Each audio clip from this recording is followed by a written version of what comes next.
Rakyat kena tahu bila apa yang berlaku. Saya sebenarnya bila tragedi, bencana, banjir berlaku di Malaysia, khususnya di negeri Selangor, waktu tu kita lihat bagaimana rakyat tertanya-tanya ni, mana pemimpin, bagaimana nak selesaikan masalah. Saya sepatutnya sebagai seorang Perdana Menteri ketika itu, Ismail Sabri harus menyatakan ketegasan dia. Dia patut sebut waktu itu, sebagai Perdana Menteri Malaysia, saya dengan ini mengumumkan bahawa saya menghentikan ataupun pada tahun ini tidak membenarkan mana-mana ahli parlimen yang bercuti ke luar negara untuk membuat klaim ataupun tuntutan perjalanan yang tertulis di dalam milik mereka lah. Maknanya bila dia jadi menteri, dia ada keistimewaan tersebut. Tetapi bila berlakunya bencana, saya mengharapkan Ismail Sabri itu menyebut kita tangguhkan tuntutan perjalanan menteri-menteri ini dan semua wang itu disatukan dan disalurkan semula kepada rakyat. Tapi tak berlaku, makcik.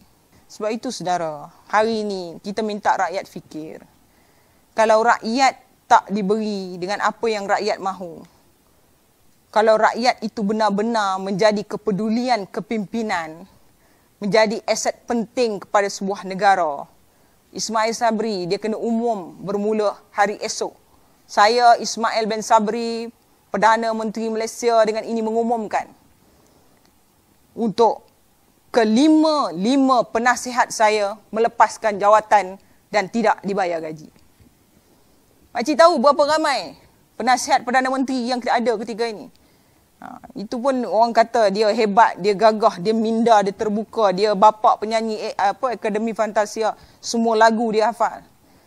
Semua dia hebat. Tapi saya nak sebut, saudara, kalau kamu hebat, kamu tak lantik 5 penasihat untuk diri kamu.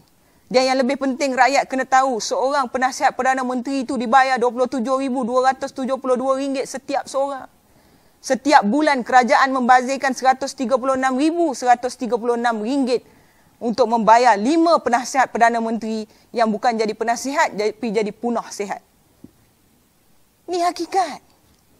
Dalam keadaan rakyat dibagi RM100, RM200, RM1,000, RM500, penasihat yang ada sumber kewangan sebagai ahli parlimen, penasihat yang ada sumber kewangan sebagai pencen yang dipertua Dewan Negara, diangkat jadi penasihat dan akhirnya dibayar RM27,270 setiap bulan. Ini sesuatu yang tidak masuk akal. Kalau tanya pada saya, rata-rata ramai yang berfikir bahawa inilah apa yang rakyat perlu tahu dan apa yang rakyat perlu rasa. Kita bukan pengemis di dalam negara kita sendiri. Negara ini bertuan dan tuan itu adalah kita.